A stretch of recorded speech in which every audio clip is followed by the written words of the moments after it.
حضرت علی رضی اللہ تعالیٰ عنہ نے فرمایا، اے لوگو، رمضان کا استقبال کرنا، رمضان کا انتظار کرنا مومن کی نشانیوں میں سے سب سے عظیم نشانی ہے۔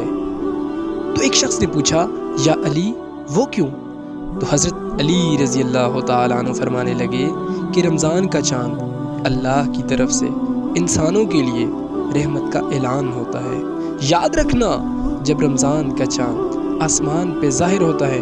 تو اللہ کے فرشتے اس کی رحمتوں کے خزانے اپنے ہاتھوں میں لیے زمین پہ پھرتے رہتے ہیں کہ کون ہے وہ اللہ کا بندہ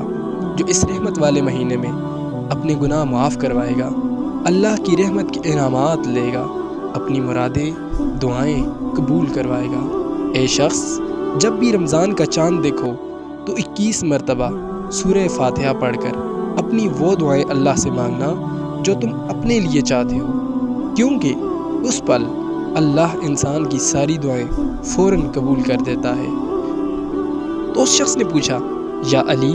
اگر انسان کی نگاہ رمضان کے چاند پہ نہ پڑے تو حضرت علی رضی اللہ تعالیٰ عنہ نے فرمایا، جب رمضان کے چاند کے ظاہر ہونے کی خبر سنو تو اس پل فوراً یہ عمل کر کے اللہ سے اپنی دعائیں مانگ لو، انشاءاللہ تمہاری ہر مراد پوری ہو جائے گی۔